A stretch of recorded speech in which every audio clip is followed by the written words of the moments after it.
Yo guys, what is going on? Welcome back to the FIFA Flow podcast, guys. Today we got a big episode today. Three big games we're going to be talking about. Paris Saint-Germain versus Marseille. We're going to be talking about the North London derby, guys. Arsenal versus Tottenham Hotspurs.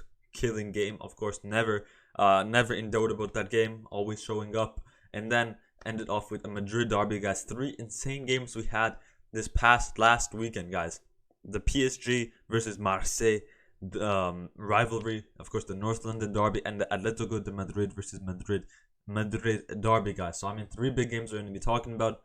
I also want to take a look at Newcastle, guys. They just came out of beating Manchester City in I think it was the EFL Cup, actually. Yeah, the EFL Cup round of 32 or something, round of 16.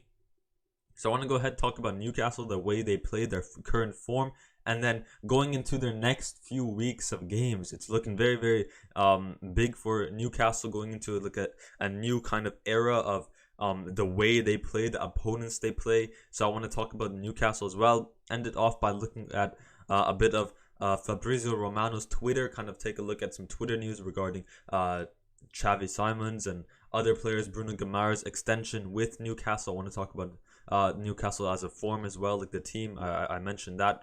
But yeah, we're just going to take a look at any news on Fabrizio Romano's Twitter account, and then, like usual, end it off with a footy tic-tac-toe. But yeah, guys, let's get right into it, guys. Started off with PSG versus Marseille. Ici c'est Paris, à Paris Saint-Germain. Let's go. What a game, man. What a freaking game, bro. Yes, 4-0 for Marseille, or for PSG against Marseille. But honestly, fair play to Marseille. They had a pretty decent game. 6 shots versus 15, 5 shots on target versus 0. But I'm going to be honest, Marseille did have some moments where it looked like they were going to score. Fair play to Donnarumma, man. Best keeper in the world. He's a different keeper this year. But PSG, man. As I said, moving to that 3-back formation, I knew we would kind of go into that 3-back formation. Unfortunately, guys, Nuno Mendes is going to be out for 4 months, apparently, because of his injury. So, I did mention that before the announcement was made that he was going to be out for 4 months, that if Nuno Mendes comes back to training, how is Luis Enrique gonna line up this Paris Saint-Germain team? Because there's no ways we can drop Achraf Hakimi after a killer game he had this game. Not only this game, but this past season, man. He's been one of our best attacking players. A defense, a box-to-box player. How are we going to drop him? Skriniar, he's pretty decent. He's a bit slow, but he's very, very good. He's a leader and the captain. Same with Marquinhos. I feel like it's kind of boosted Marquinhos' confidence with having Skriniar and also Lucas Hernandez in that backline. I think Marquinhos is a whole different defender, man. After having confidence with Milan Skriniar from Inter Milan, and also Lucas Hernandez, what a player Lucas Hernandez is, man. On the ball, he's amazing, going up and kind of as a winger as well. Left wing back type player, amazing player on the ball, physically to kind of push players away from the ball, to get in between the ball and the player, to gain possession of the ball, defend the ball well. Amazing player, probably one of our best defenders we have currently, Lucas Hernandez. So great player for Lucas Hernandez. How are we going to drop any of these defenders? Marquinhos, Skriniar, Lucas Hernandez, and Hakimi. And I was thinking, okay, if we bring Nuno Mendes back, we cannot drop any of these players. We might have to move to a 5-back, a 3-back with Hakimi on the right and Nuno Mendes on the left. Ugarte and Vitinha, or Ugarte or Emery in the midfield. Something like that. And of course, next thing you know, Luis Enrique switches to the 3-back. He uses Bradley Barcola on the left side, Hakimi on the right. He uses a 2 midfield setup this time with Zaire Emery, Ugarte, no Vitinha, but it worked out. Great formation. Mbappe on the left. Unfortunately, he did get clipped on his ankle, unfortunately, and he went off early in the game in the 20-30th minute of the game, unfortunately. But sorry about that. My nose is a bit runny, but not runny, but it was a bit stuffed. But anyways, guys, back to the game. Yeah, Mbappe unfortunately clipped. He had to leave early, but I think he's gonna be here for the next game. I think we have Nice. Are we playing Nice? No, we already played Nice. I think we're playing no, not Lorient. I don't know, bro. I really don't know who we're playing. Clermont Foot. Okay, yeah, we're playing Clermont Foot. But yeah, going back to Kylian Mbappe, unfortunately clipped. I think he's gonna be there, but if not, man, this team is still amazing. Randall Colomoni, man. I did not actually. I was very surprised by his paciness, man. This guy is amazing. His pace and stuff. Ousmane Dembele, I want to talk about him. Everyone kind of insulting him, like criticizing him. 7 games for Paris Saint-Germain, 0 goals and like 1 assist. I believe he got in this game. For Gonzalo Ramos. But everyone criticizing him for those stats. There's no ways people are criticizing him because he doesn't have goals or assists and stuff in 7 games, bro. If this is why I don't like rating a player based on the amount of trophies they have, the amount of stats they hit, the goals they have, assists they have. You have to watch how they play in the team. Are they contributing a lot in the game? Are they a key player in the game? You take an example like Marquinhos, Skriniar. They suck, guys. They have 0 goals this season. They suck, man. Get them out the team. Get David Alaba instead. He's gonna score a free kick or something. You can't say it like that. You have to say it in terms of performance. And Ousmane Dembele, man, going down that wing, getting those crosses into the box, playing those 1-2s with Ugarte, Hakimi, Kolumwani.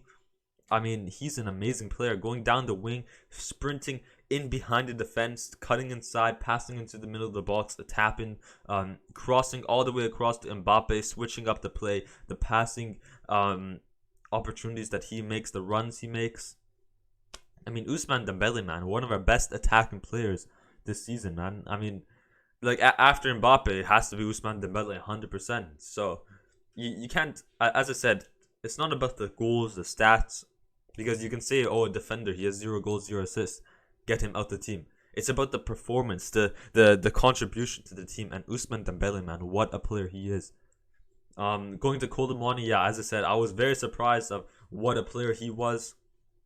His pace on the ball, because we haven't really seen much of him. I think this is his 2nd game now. Even in his 1st game, he was kind of ghosting, a bit of fraudulent in that 1st game. I think last week against Nice it was. But yeah, in this game, man, he really showed up with Kolomwani, with Mbappe down as well. He was kind of like more of that main central target man in the attack. Get the ball to Kolomwani and he scores. So he kind of had some more opportunities to get more chances on the ball because they had to kind of evolve around him, get into the box, get like Ousmane Dembele makes a run, get Kolomani into the box, pass into the middle, and then score. They kind of had to build their attack around Kolomani. He was like the main target man in the attack, goal scoring wise. So he got some more chances. He scored. He scored a goal as well. It was a rebound, but I mean, at the end of the day, good positioning by Kolomani. Let's talk about Hakimi, man. As I said, Hakimi, what a player he is defensively. The 1-2, the runs he makes, and his dribbling on the ball. One of the best right wing backs, if not the current best right wing back in the world. I would say on level with João Cancelo at Barcelona. He's had 2 goals now. Amazing on the ball. The 1-2 plays. João Cancelo fits perfectly in that Barcelona team in the sense of how Barcelona play. The 1-2, the pass and go, tiki-taka passing game. On the ball, the runs. João Cancelo, the crosses and stuff. João Cancelo is a great player for the Barcelona team. And I'd say they're pretty equal to Hakimi in terms of going up on the pitch, on the ball. They're amazing. The passing. And Hakimi this game, man, was amazing. Defensively, physically, passingly, dribbling. And he scored an absolute screamer goal, man. A screamer goal in the 8th minute. Free kick. What a banger, man. What a freaking goal. I mean, holy, like if I can show you the goal, I don't want to. I'll show an image. I don't want to show a video because I don't want to get copyrighted and edited out. So, if we take a look here, free kick Marseille.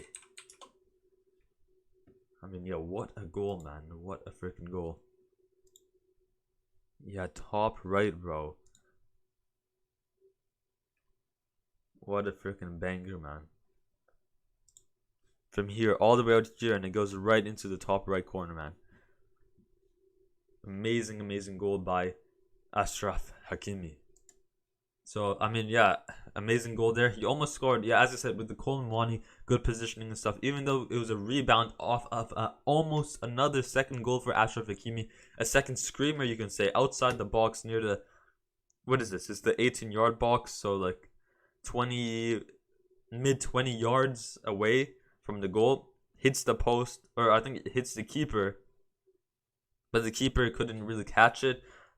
Rebounds back, and Koulibaly's there to just tap it in. So yeah, Hakimi could have had two screaming goals. Either way, great performance by Hakimi, and then, as I said, good performance by Koulibaly. Yes, it was a rebound, but good positioning by him. And then he also got an assist later on in the game with Gonzalo Ramos coming on for Kylian Mbappe. Makes Randall Koulibaly makes the run down the wing very fast off of a corner, Marseille corner. They make a quick counterattack. Koulibaly crosses into that cuts inside, cross in from the outside of the box into Gonzalo Ramos, and then he just lightly taps it in. I thought he was about to miss, man. He took his time, and it was a very light shot as well, just barely over the keeper, but goes in to the back of net. It was a goal. Great performance, great run by Koulibaly, and finding Gonzalo Ramos on the other side to tap it into the net. And then even that other Gonzalo Ramos goal, I went to the first game of the season, of course, against Lorient, PSG versus Lorient, the first game of this season, and it was a bit boring, too much passing, but we've adapted to Luis Enrique's tactics in sense of pass and go, quick build up. And Ousmane Dembele, man, yet again, I'm telling you, it's not about the amount of the assists he has, amount of goals. It's about the contributions he gives to this team, the runs he makes, the crosses he finds into the box. He finds Gonzalo Ramos in the box, and great positioning, and even a great header by Gonzalo Ramos to get kind of low on the ground, header it near post. Amazing goal by Gonzalo Ramos. I'm going to be honest, if I can show that. Gonzalo Ramos header, Marseille. Is it going to show like him actually heading it into the net? Oh, it isn't. Well, unfortunately it isn't. As I said, I don't really want to show a video because then it's gonna like maybe like a copyright. Come on, why doesn't it show like a picture of him actually getting the goal? So this is the one where he like barely gets it over the keeper, a bit light touch. But I mean, oh yeah, right here, bro. See, Ousmane Dembele, he makes the cross in, and then it's this guy here, Gonzalo Ramos, gets the header in. He kind of gets low to the ground, gets the header near post. Amazing run by Gonzalo Ramos. As I said, a lot of these players on the first 2-3 games, we had like some draws. We had a loss against Nice as well. But as I said, we're kind of getting into the environment, into the we're tactically like we're kind of the team is adapting to the play style, the tiki-taka pass and play style that Luis Enrique wants, and it's amazing, man. Koulibaly, he's showing up, getting more opportunities on the ball to show his skill. Gonzalo Ramos adapting into that kind of number 9 role, making those runs into the box to find those crosses in by either Mbappe, Randall Koulibaly, like 1-2s with Koulibaly, Hakimi, Ousmane Dembele crossing it in. He finds that cross, gets it in, like that header he scored. So he's adapting into that role with Koulibaly. So amazing. Ugarte, man, of course, this guy, he's bodying players over and like the whole game. Ugarte, the passion he has defensively to body the players, to get the ball, fight for the ball, to quickly counterattack in the midfield. Amazing. Warren Zaire-Emery, bro, this guy is like the new Pedri, you can say. The French Pedri. Literally, man, on the ball, amazing defensively. His dribbling, the passes he makes. As I said, on the ball, he's very good. Like, in terms of how he dribbles with the ball, gets away from players, kind of blocks. He kind of uses his physical presence to block players away from the ball. Amazing player by Warren Zaire-Emery. But yeah, overall, great game, man. Great freaking game against a big rivalry, Olympique Marseille. So big game there. We have Clermont Foot on Saturday, so let's see how that goes. We also have Monaco versus Marseille. I might watch that game. Should be a pretty good game there. Two big teams in the Ligue 1. But yeah, that is that. Let's go to the North London derby, guys, regarding Arsenal and Spurs, man. What a game this was. What a freaking game. Very bad performance by Christian Romero, the Argentine center back. But yeah, he scored an own goal, and then he gives away a penalty as well. So very unfortunate there. But other than that, man, Spurs and Arsenal, amazing performance. Now we can say the same thing about last season, where Spurs are winning their games, and the Spurs, they look good in the beginning of the season, and then they fall off. They bottle it, of course. They bottle it, like that's what they're known for. And same with Arsenal, man. They look good in the beginning of the season. They bottle it towards the end of the season. You can say that about both teams, but it quite frankly, it feels different this season with the way that Spurs play, man. James Maddison, bro, what a player he is from. I don't remember what club he came from. Where did he get from? Leicester, I think he came from Leicester.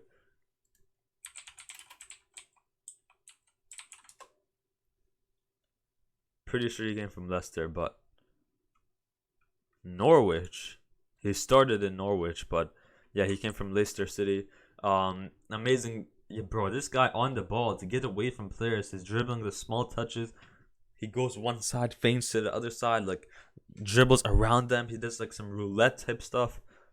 What a player, James Maddison. And the connection with Heung-min Son as well. Up here against Ben White, he goes around him by the byline into Heung-min Son. Heung-min Son passes it far post. I mean, what a connection. Heung-min Son, great player as well. But that connection with James Maddison, the defense for Spurs, amazing as well. The midfield build up for Spurs, amazing. Bismua guy, I saw him quite a lot around the top of the box, and the way they just move the ball back and forth through the midfield is amazing. They switch up the play, amazing by Tottenham. And then yeah, even with Arsenal as well, man. Great team from Arsenal with Odegaard. What a player he is, man. The way he just I think his presence at the top of the box is very what's the word, dangerous for teams. Like he either sends a ball in, takes a shot, passes it wide, and then of course in one scenario it was Odegaard who's at the top of the box. They build up to Odegaard. It's like Saka running here, passes to Odegaard back to Saka, and then Saka, he kind of cuts inside in between these guys. He gets the shot, tries to curl it far post, and that's where Romero stuck his leg out and unfortunately rebounded to the near post, as the keeper was diving to the right. So unlucky there, but great build up by Arsenal, where they do like a 1-2. Odegaard finds Saka to his right, out wide. Saka cutting inside, getting that curl shot in. Amazing by Bukayo Saka, the star boy for Arsenal. Eddie Nketiah, great backline by William Saliba and Gabriel. The duo partnership is back. And what an amazing game for David Raya. I was wondering, who the heck is this guy that they signed? I knew they signed him. He's like a new Spanish player, I think from like Valencia or something. Or Villarreal, if we take a look.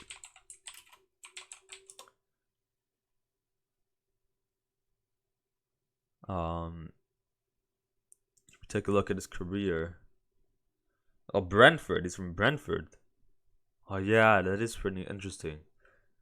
Yeah, I don't know. I know he's Spanish. For some reason, I was thinking like, unless I'm thinking of someone else, like Unai Simon. Anyways, other than that, yeah, I was wondering, where is Ramsdale? Because Ramsdale has been a great player for. He's not even on the bench. Oh no, he is. He's been a great player, but David Raya has came in and he's had, other than the 2 goals, which were, to be fair, like you can't really save that because Heung-min Son, like he's the David Raya is kind of on this left side here, and one of Heung-min Son, James Maddison, goes around into the box. Heung-min Son goes far post, so he can't really do anything there. And then what was the other Spurs goal that they scored?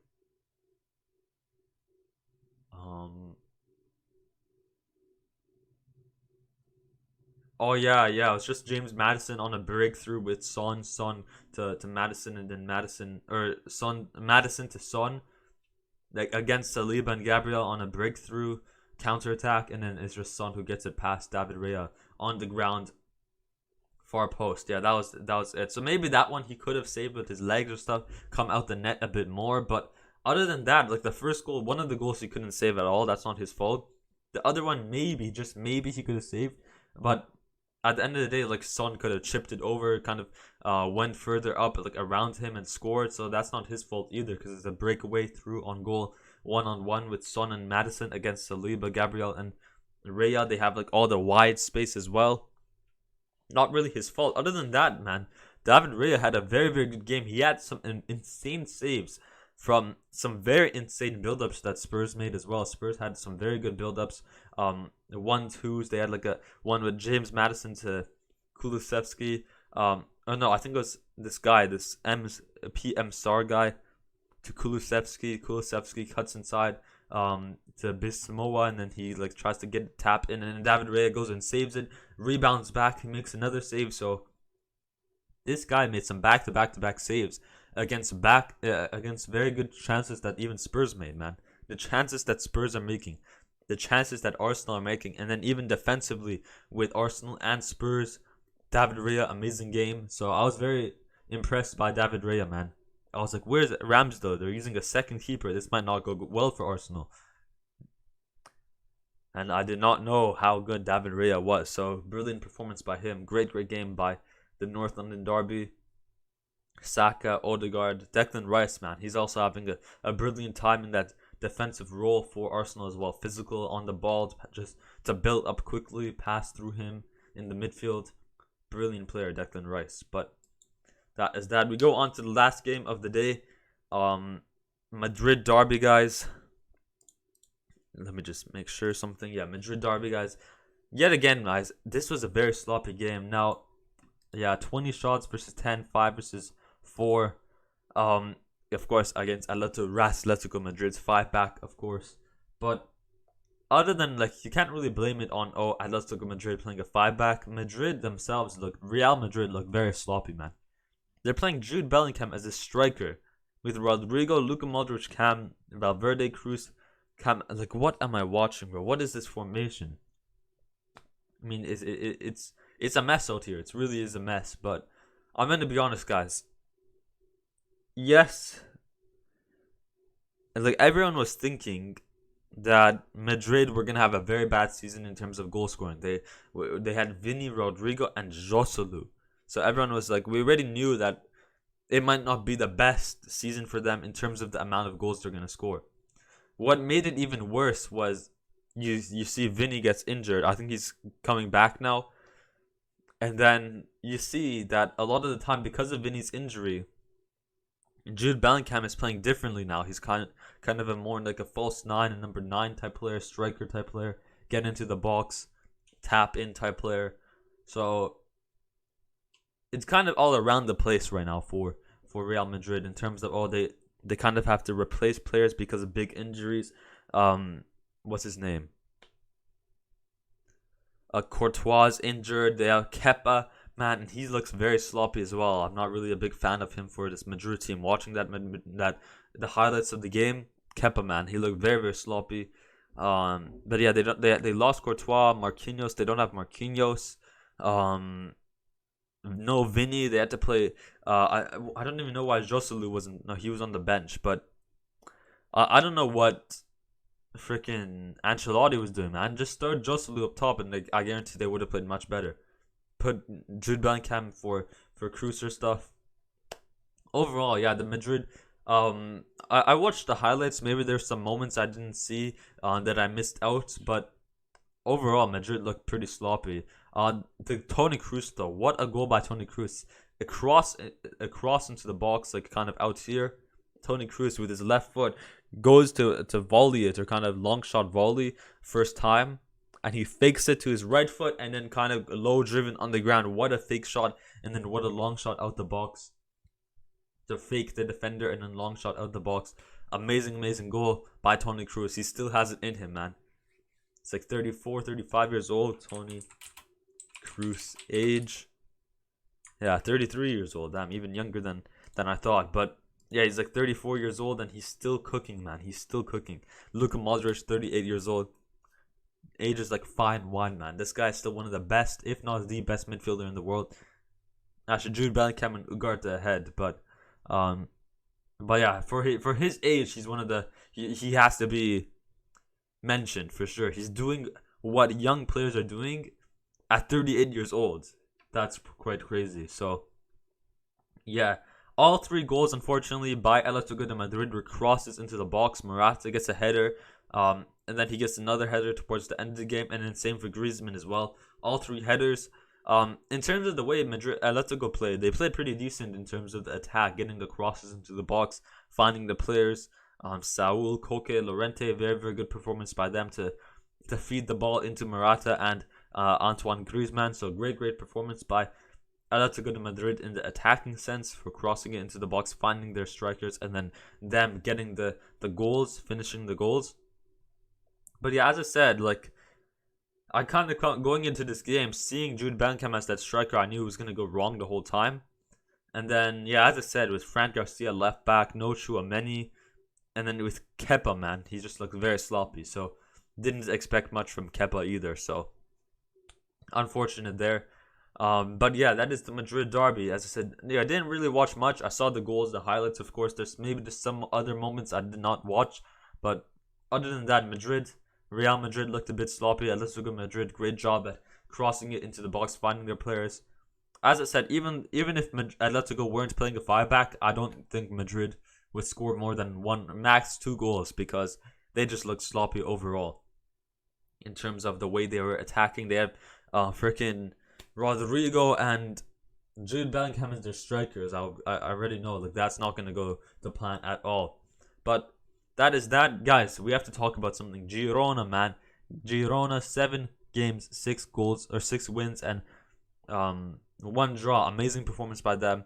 Girona and Barcelona, the 2 teams who are tied at, who are unbeaten currently this season. So, Real Madrid versus Girona, where Real Madrid are going to be away, unfortunately. But let's see, are Madrid going to be able to finally beat Girona, or are Girona going to show up, have a big performance, and kind of surprise everyone and still be unbeaten in the La Liga this season? That's going to be a pretty exciting game to watch, to see if Girona's unbeaten streak, the underdogs, like the surprising team this season, are going to finally come down. Are they going to kind of crumble down, or are they going to stay on top and keep on surprising the football fans? Because, to be fair, you take a look at this Girona team, and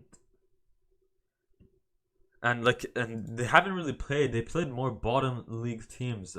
Mallorca, Granada, Las Palmas, Sevilla, Getafe, Real Sociedad. So haven't really played against any of the big teams like Atletico de Madrid, Barcelona, Real Madrid, Valencia, I think, is a pretty good team. Betis is a pretty good team. They haven't really played against these bigger teams. So let's see how it goes against Real Madrid. If they show a surprise, then maybe we'll end up seeing Girona like actually having a pretty good season. If they lose, then we'll know, oh, it's probably because they were versing more of the lower division, the lower league teams. So just wanted to mention that. Yeah, you see, Granada, they beat Granada 19th place, Las Palmas 18th place, Mallorca 16th place, Sevilla 12th place, not bad. Getafe 11th, not bad either. But most, like, every team they played so far is below in the bottom half of the league. So you can't really say, oh, they're kind of going crazy, but at the same time, you can, because Girona is not known for doing this type of stuff. You take a look at last season, what are Girona placing? They're placing in the bottom half as well. So you expect them to kind of be 50-50 with these bottom teams. But yeah, I mean, they're looking different. Let's see how it goes against Real Madrid this Saturday. Yeah, let's see how it goes against Real Madrid this Saturday. Do they show off? Do they make a surprise? Or is it or were they doing good because they were versing bottom half teams? So that's what we have to see. Vinny is going to be back at Real Madrid, I think, during this Girona game. So we have to see how that goes. That's definitely going to be a huge boost for Real Madrid, having him back and then pushing Valverde back or Jude Bellingham back into the midfield, which is going to help the midfield quite a lot. But yeah, Madrid are going to look like a very different team than what we saw in the Madrid derby. So Girona have to be prepared for sure. Yeah, let's just end it off talking about a bit of Newcastle, guys. Newcastle have been a brilliant team. They just beat Manchester City in the EFL Cup 3rd round. So I think, what is that? I don't know what round that is. Round of 16 type stuff. But yeah, brilliant performance by them. Getting the balls into the box, finding Alexander Isak, stopping Man City by getting the getting to the box as well. Man City did have their second team though, with Ortega and net. Um, Lewis, Bob guy, whatever this Bob guy is. Sergio Gomez, the Spanish left back. I don't know why he's playing at right wing for some reason. Pretty sure he's a left back, bro. Left wing back, bro. And he's playing at freaking right wing, bro. Pep, man. What the heck? My goodness. What the heck, bro? But, yeah, you could say, oh, they're using their second team, but yeah, overall, great performance by Newcastle as well. You can't hate on Newcastle. Nick Pope this season has been a great goalkeeper. I mean, after watching that game against AC Milan, man, Nick Pope, he had some amazing saves. 7 saves, I think he made. So 7 out of the 22 is quite crazy, man. Like, I think great performance by Nick Pope. I think it's bad for Newcastle's defense to let that many shots on target, but great job by Nick Pope by blocking those shots. Of course, Tonali, great CDM. What's his name? Jordan Murphy or something? Jacob Murphy, bro. Jacob Murphy. Great performance by him as well, going down the wing and then cutting inside into Alexander Isak. Joel Linton, great player as well. But yeah, this Newcastle team, man, the way they play is very more. I'm not gonna say like English football and stuff, but they're kind of adapting to the new era of football in terms of the passing game. A lot of teams this season, not this season, but in the new era, it's more of a pass and go type, quick counter-attack type football. You see, take a look at Pep Guardiola, pass and go. PSG, the more passing, progressive passing. Barcelona. So the new era of football is becoming more of a quick pass and go football style of play. Don't take your time. No skills needed and stuff. And a lot of aggressiveness as well in terms of defending. There's a lot of aggressiveness. Great performance by the way that Newcastle play. Quick counterattacks. Try to find Isak in the box. The 1-2s, the passing game they play in that midfield and with the wingers, and then cross into the box or do like a through ball pass into the box, over the top pass into Isak. And then also the pressure they put, the man on man marking, great by Newcastle. So I think not just Newcastle, that's the new era of football, the new era that football is being played.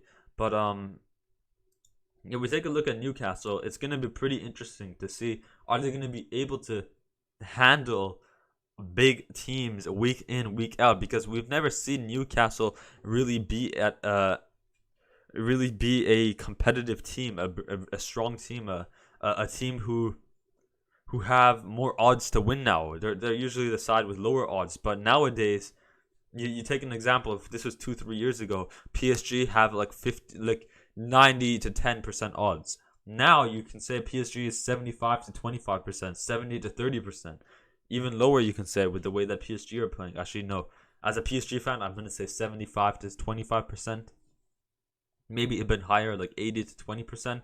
But that's definitely higher odds for Newcastle than it would be a few years ago. Now we have to see, are Newcastle going to be able to handle this pressure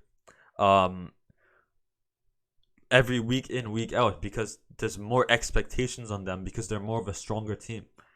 We take a look in their next 20 games, at least every 1 in 2, every 1 in 3 games is going to be a very big game. PSG next weekend, Dortmund the week after.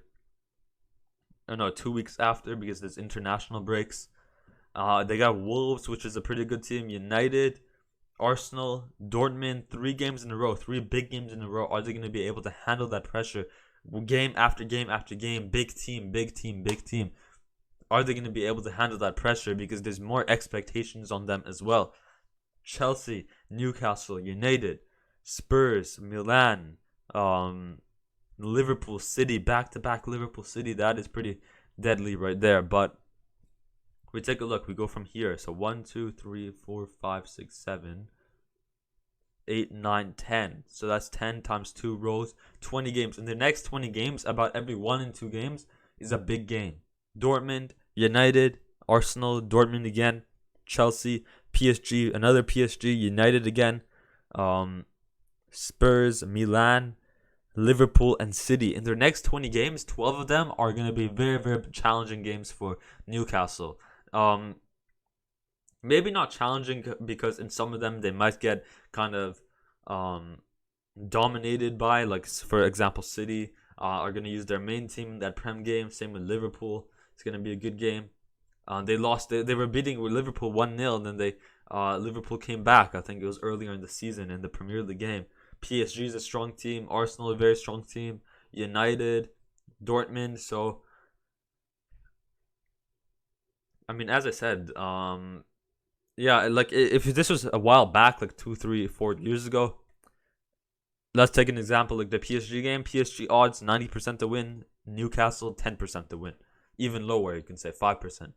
But nowadays, with the way that Newcastle play, the way they've restructured their team, they've kind of evolved their team, restructured their team. There's more expectations because of the way they performed last season. People are going to say, oh, they better perform even better because now they adapt more to a new system.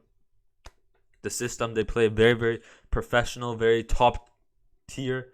I mean, you take a look, they're a top team as well in the Premier League. 8th place, not the best I wanted there, but like either way, they're probably gonna come back from that. I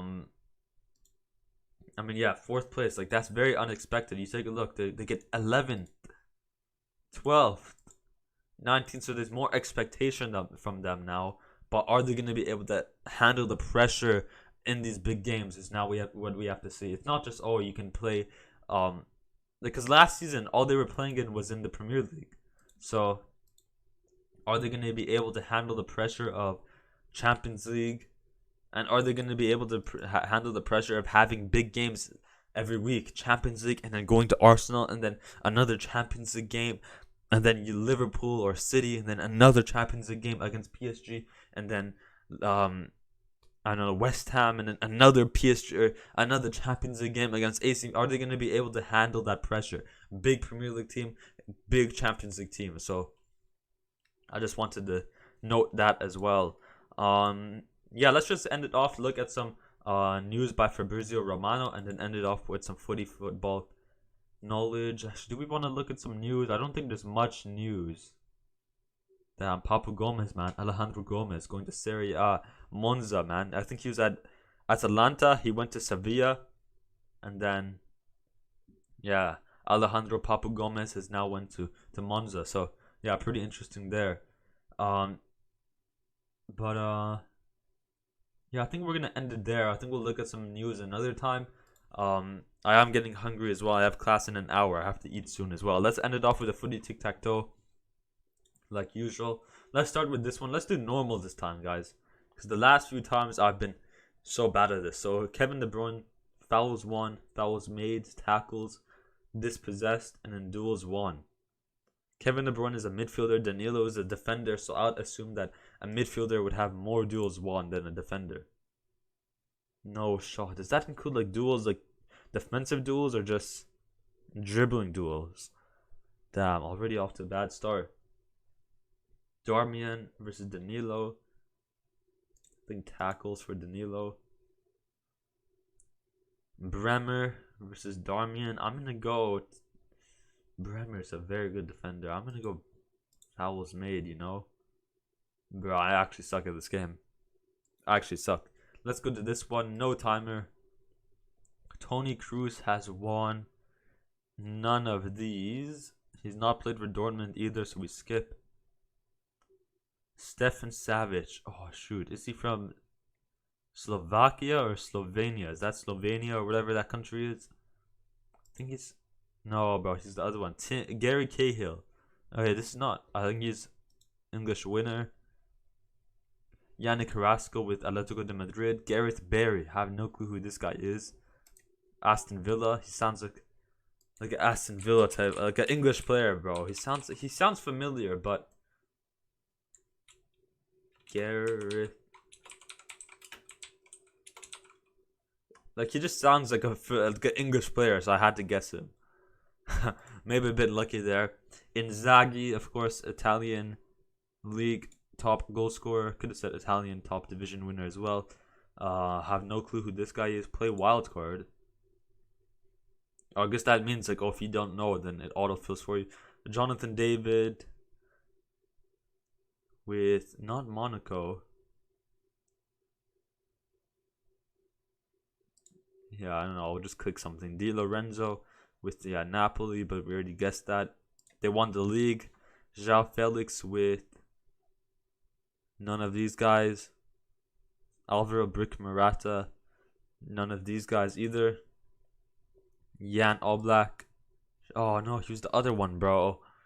But I always get confused with these two countries. McAllister with none of them. Milik, Polish. Todibo. Oh, he's from Nice, bro. Isn't he Nice, bro?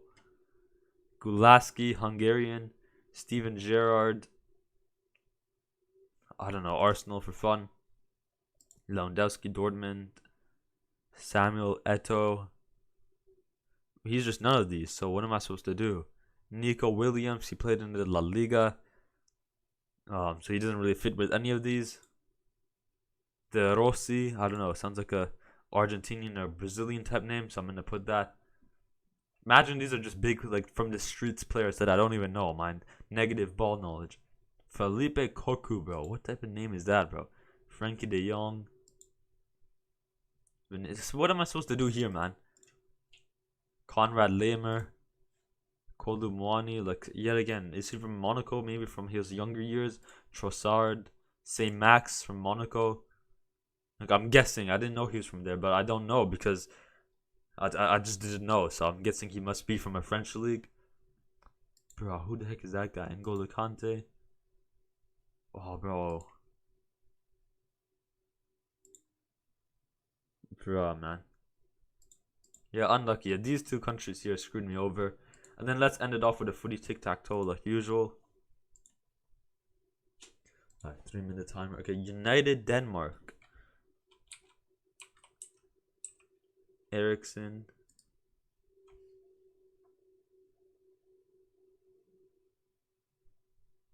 Continue. United Liverpool. What the heck? What rat is doing that, bro? Let's go Casemiro for now. United Liverpool. United Liverpool. We'll come back to that. Juventus. I think Laudrup. City. Denmark. City Denmark, bro. What the heck? No clue. City Liverpool. Sterling. City Brazil. We'll just go Ederson. Then we'll go Bremer. Juventus Liverpool. Juventus Liverpool. Juventus Liverpool. Arthur. So City Denmark, and then who's a rat who goes from United to Liverpool, man? A big rivalry. We've seen this in the past, like Van Persie from Arsenal to United, but that's not really a rivalry. This is a huge rivalry with United and Liverpool. United and Liverpool. Tevez, I think Tevez played for City though, not Liverpool. What's his name, bro? Sancho? Because didn't he play in like the... I think he played in the Liverpool Academy.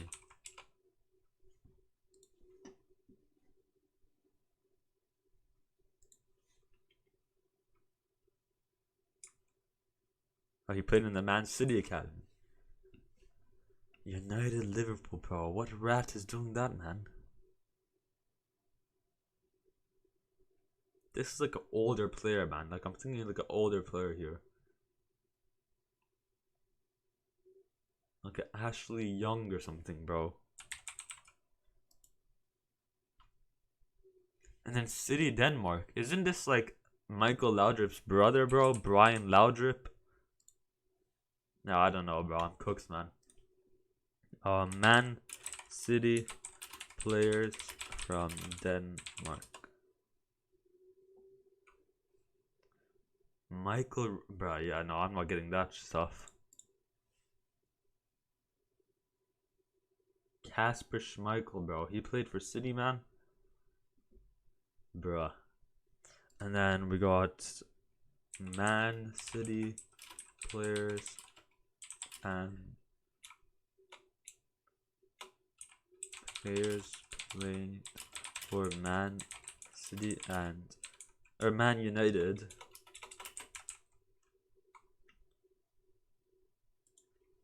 And Liverpool, bro. Michael Owen, man. Yes, he was a newer, older player. Tom Charlton.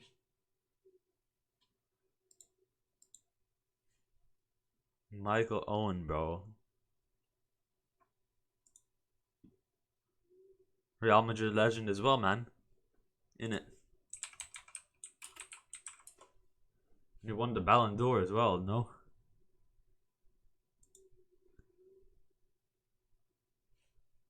Yeah, United and Liverpool in his beginning of the career, man. Unlucky, but yeah, that's gonna end it off. Big PSG game we talked about, North London derby, Madrid derby with the Real Madrid being sloppy, and then ended off with the footy tic-tac-toe. Next episode will be. I have a quiz next week, so might be tough to say like exactly when my next episode will be, but